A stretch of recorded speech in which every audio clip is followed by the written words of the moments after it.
Hey everybody, it's Jody with our 10-minute daily devotional. Happy Thursday. I hope you are having a great week. I've missed you, so I'm so happy to be with you now. I am in the bathroom.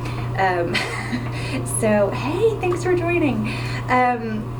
I think that might be my friend Elizabeth. So hey, I'm so glad you're here.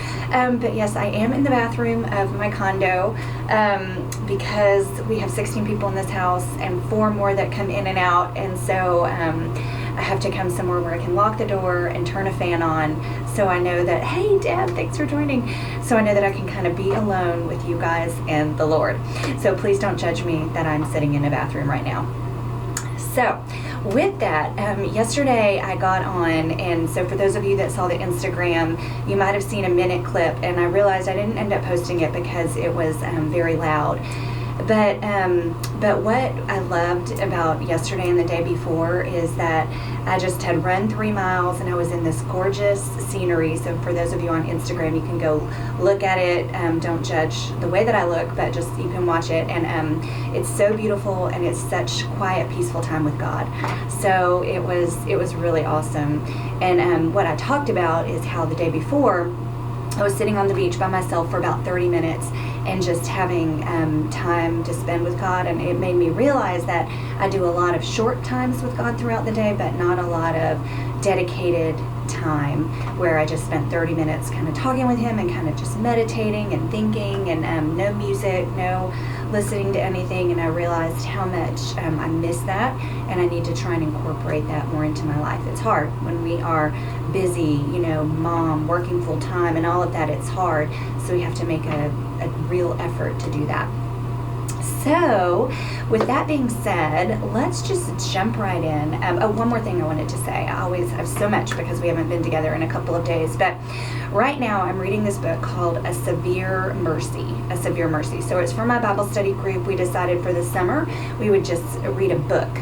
So we don't meet during the summer, but we said let's read a book and just get together and discuss it. So we're going to discuss it next week. And my friend Patricia had recommended this book. She always has great ideas and recommendations. And so far I think I'm in chapter 3. And what I love about it is, so this guy's not a Christian, and he is friends with C.S. Lewis. And so there are it's a true story, and there are a bunch of letters from C.S. Lewis in the book. So I'm not there yet. He hasn't even mentioned C.S. Lewis yet.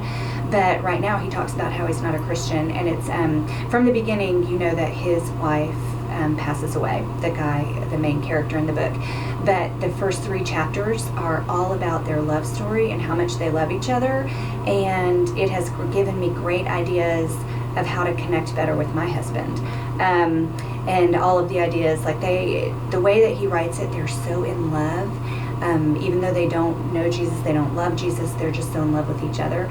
So for those of you who aren't married, for those of you who are married, for those of you who one day want to be married, or have a better relationship, I just recommend that you read this book, A Severe Mercy. I cannot remember the name of the author. I'll have to look it up and post it, but I love, hey, thanks for joining. I love just how much they love each other and how they form that relationship. It's really cool, and I can't wait to see how C.S. Lewis comes into this book. So with that, let me, I left my thing over here, hold on. Okay, sorry. So I have my Living Free, so let's just hop right into this. Living Free. And what we were talking about, we've been talking about the heart's cry and kind of satisfaction, finding satisfaction in God. We're on day 2 of week 4. This week is finding satisfaction in God, and this day is kind of crying out to God, right?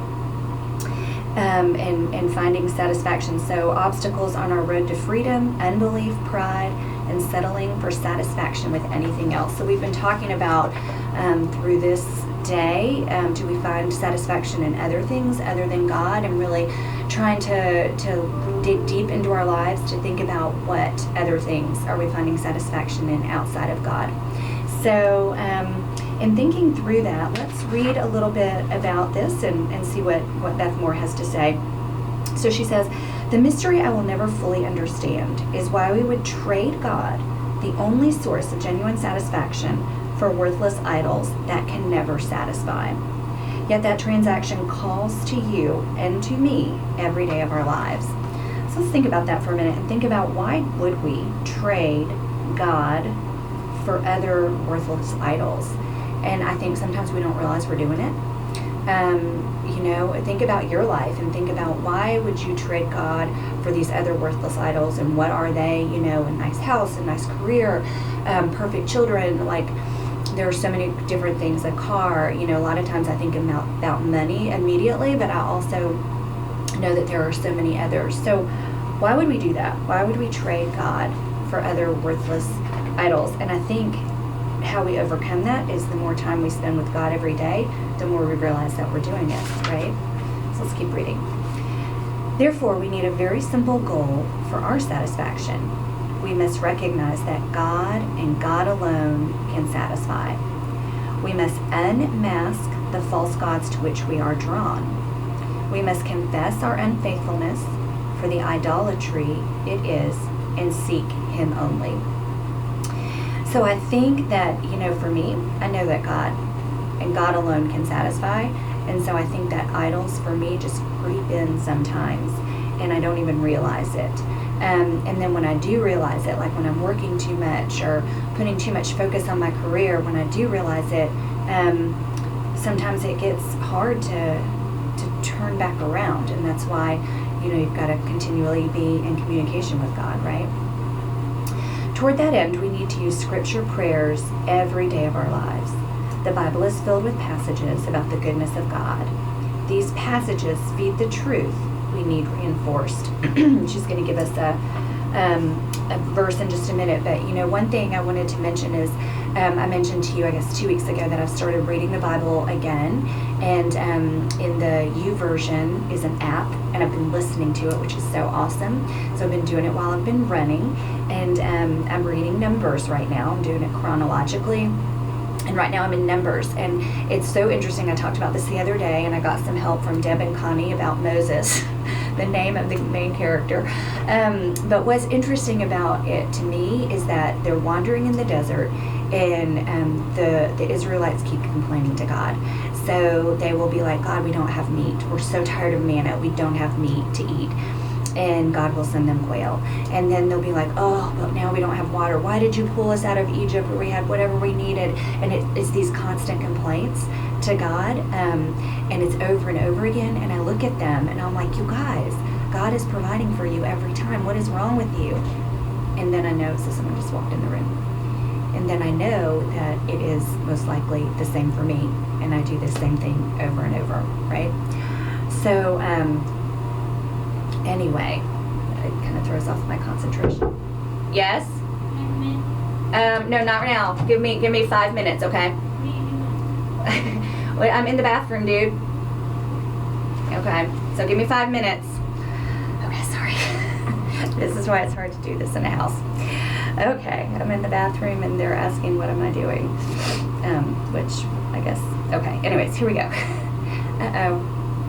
My face. My Instagram paused, so it's trying to reconnect, but I'm going to keep going. So what it says here is one of my examples. Join me in praying this prayer, then convert Nehemiah 9:6 into your own prayer. And so Nehemiah 9:6 says, you alone are the Lord. You made the heavens, even the highest heavens, and all their starry host, the earth and all that is on it, the seas and all that is in them. You give life to everything, and the multitudes of heaven worship you. That's a great verse of praise, isn't it? Let me read it again. You alone are the Lord. You made the heavens, even the highest heavens, and all their starry host, the earth and all that is on it, the seas and all that is in them. You give life to everything, and the multitudes of heaven worship you. And so what she says is to write a prayer based upon Nehemiah 9:6. And what I'm going to do is let's pull out our journals and let's write in our journals. And today is June 6th. And what let's write down today is I'm going to write down this sentence that says we must confess our unfaithfulness for the idolatry it is and seek Him only. And I think that one thing that sometimes I don't do is confess unfaithfulness when I realize that I'm an idol in my that I'm focusing on. So let me write that. We must confess our unfaithfulness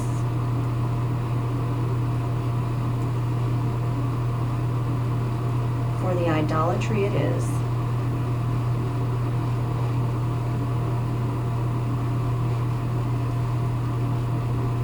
And seek Him only.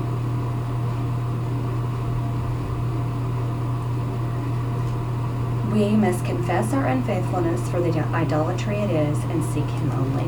All right, let's write down our praise and our prayer request.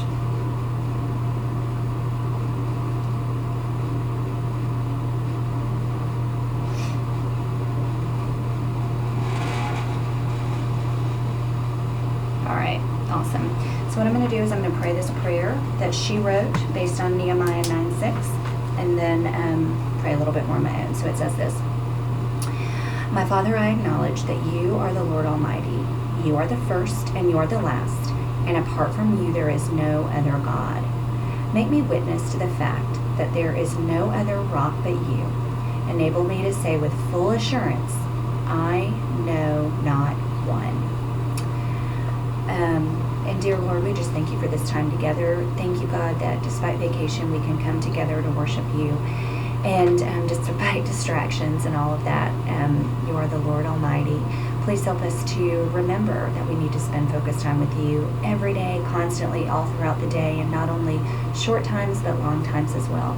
Please help us to recognize any idols that are in our life and to just bring them to you. We love you so much. Amen.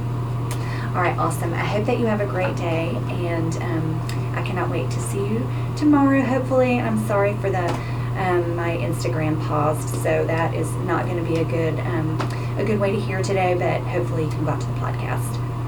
I will see you guys later. Bye.